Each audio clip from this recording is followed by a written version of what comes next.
guys, and welcome back to another video.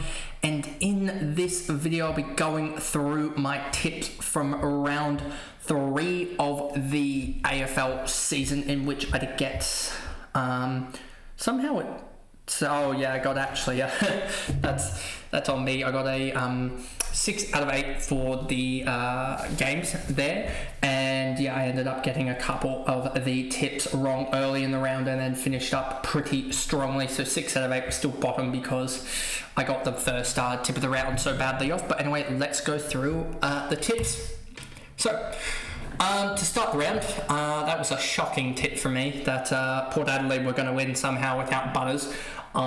They just look so poor at the moment, and they lost to Essendon, so I was 42 points off there as I had Port by 30. Wow, that looked really bad at this point now. Then we get to the second game. I had Western Bulldogs by 15. They won by 8, so I was only 7 points off there, so a pretty good tip there in comparison at least to the first game of the round. And then the next game is where I went absolutely crazy. I had Melbourne by 9 and they lost by 58. That's 67 points off. That is horrendous. I think it is 67 points off. So that was a horrendous start to the round, going 2 of 3, already having your net margin out above, 109, 116 for the round. So yeah, that's a really bad start, but it gets better. St Kilda against Richmond. I had St Kilda by 36. They ended up winning by 82. That is 46 points off. So I was still off, but I definitely got that one pretty easily. Hawthorn against GWS. I had Hawthorn by 24. This one did not look good early on, Hawthorn being down, but then again you have to factor in the wind, and the breeze was like 4 or 5 goals in itself. So to be off by 12 there, I was pretty happy with that, as Hawthorn ended up winning by 12 points, and they probably could have put it further on. GWS, it kind of switched in the second half, I'll be honest, with the Hawthorn were ahead, but GWS weren't able to, I think, get into the lead after 3 quarters and having 2 quarters to 1 in the with the breeze, and then in the fourth quarter as well, Hawthorn really struggled to pile it on. Then we get Brisbane against Geelong. I had Brisbane by 16. They ended up winning by 9, so I was 7 points off there. That's a pretty good tip there. Especially early on, Brisbane were down, I think 32 at least, I remember, 48 to 16. I don't remember if it got worse than that. But yeah, Brisbane have been the comeback kings. 3 times now they've come back from, I think, 3 goals or more down. I know that they were down 24-1, so 23 points against the Swans. They were down. They were also down heavy against the Eagles, and now down heavy against Geelong. So whoever they play this weekend is probably going to get up 3 or 4 goals and then forget how to play footy, it seems. Then we get Adelaide against North Melbourne. Kind of expected this to happen. North have been a lot more, I guess, challenging in these games, I would say, is probably the best way to put it. I don't remember what happened in round 1 for North, so I'll quickly look that up. But I know that they smashed Melbourne, but every team is smashing Melbourne at this point. But in round 1, as that for some reason plays a video on my phone, in round 1 they lost by 16 points to Western Bulldogs, which is probably a disappointing loss in the sounds of things with how Western Bulldogs had all the injuries, but Western Bulldogs have been pretty good this year. But they lost by 16 to Western Bulldogs. They lost by, obviously here by, 36 points. So in the end, I was 18 points off. I seem to be a couple goals off in a lot of these games, like a direct goal off. But yeah, they were competitive in parts, I guess I should say, for this game. But the Cherry hamstring awareness, which Clarko says is fine. We'll see how it plays out on the weekend. He said it's fine, remember that. And that he was supposed to only play for 30-40 minutes in the Friday session. Thursday training session, so he wasn't supposed to train that long. But they kind of died because of Cherry's influence just absolutely not being there in the game, which kind of shows that he is important to a certain degree for North, as they don't really have another ruckman that's AFL standard. But Riley O'Brien had an influence on this game, I would say. So yeah, Adelaide won by 36 points. And then in the last game of the round, I said Freo would win by 19. They ended up winning by 38, is that? So that is 17 points off there. So it was a good 2 or 3 goals off most games, I would say, except for the 2 really bad ones as well as the Richmond blowout. But a pretty good round, a 6 of 8. I'm not doing the greatest. I'm sort of in around the middle of the pack. But hopefully we can turn it around with some tips. Carlton, Collingwood. I think Carlton, without their main key forwards, going to really struggle. And Collingwood just look like a really good side at this point in time. I predicted Collingwood to win it all, which could go wrong. But I'm predicting that they win this game against Carlton tonight by 21 points. I think Carlton will be competitive because they need to kick up the butt because their side, this could be Vossi gone in a week or 2 if they don't win.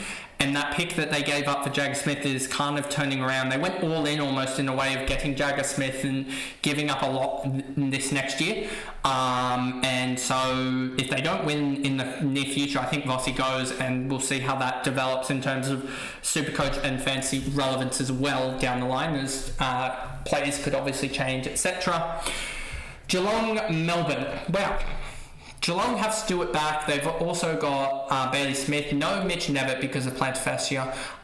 Melbourne have no Lindsay. So I think Melbourne win the midfield battle, but I think Geelong win the outside game. Just their running game of Smith, Stewart, Holmes, I think just dominates.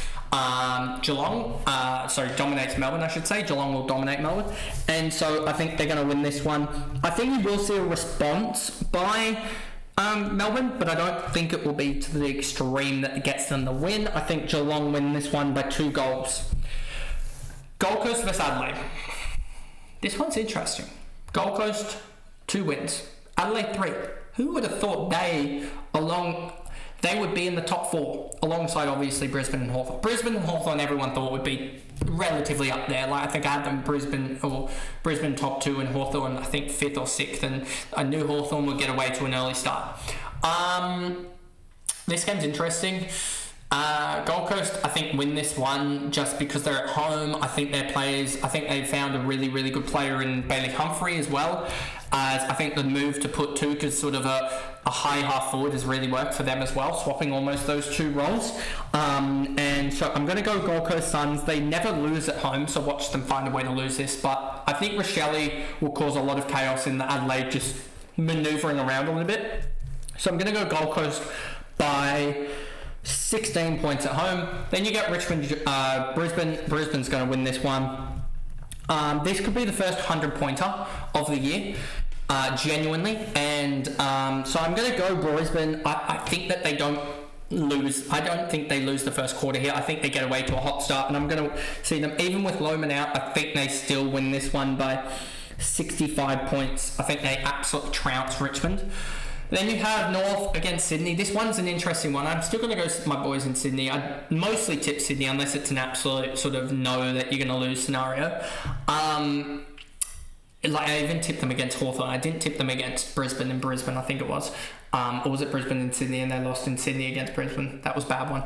But yeah, I think North, the injury or awareness, I should say, to Cherry, he's not 100%. Everyone knows that he's not 100%. He looks about 90%. Sydney going in with the huge ruck lineup of Grundy, Laddams and McLean could decimate them in the ruck. And if they decimate North Melbourne in the ruck and give the Swans boys first use like they've done before, hopefully Sydney can actually take advantage.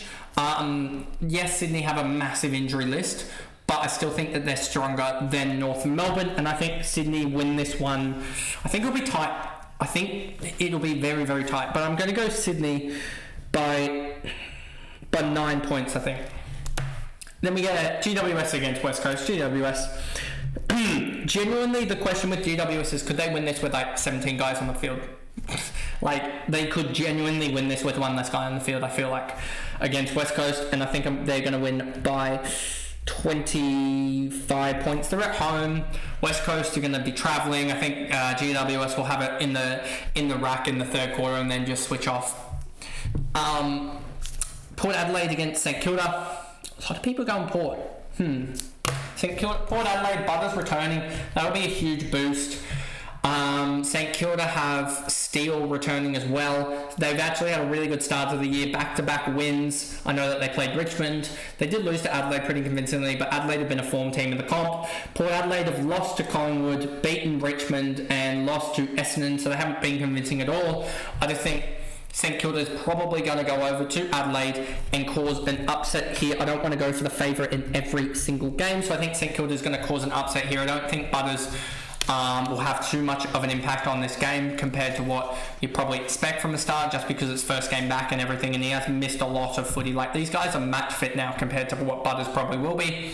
And so maybe we see a bounce back from Jason Horne-Francis, but I think that St Kilda get the job done here by 11 points. Freo against Western Bulldogs. Could Western Bulldogs go over to Fremantle and cause a boil over? That's an interesting discussion. This is genuinely 50-50 because Western Bulldogs have been surprisingly good this year. No Darcy, no Fife, no Young yet, I believe, that we know of for for Fremantle, sorry. Western Bulldogs, I don't think lost anyone. So, do I go Western Bulldogs? Should Western Bulldogs win? Or do Freo? I think Freo, they had the win that they needed last year to turn their season around. Last week to turn their season around, And I think they're going to do it against the Western Bulldogs by 13 points. I think it'll be a tight one. I think it'll be a really good game for the last game of the round. But anyway, submit those tips there. If you guys did enjoy that video, what are your tips is the big question, I would say, if you got this far. Do you have any of the upsets? Put your tips down in the comments. Put the margin for at least the first game in the comments below. And if you guys did enjoy that video, remember to like and subscribe. Turn the notification bell on so you know when I upload. If you are listening on Spotify, give me a follow and a rating over there. And I'll see you guys tomorrow for the game recap. Bye, guys.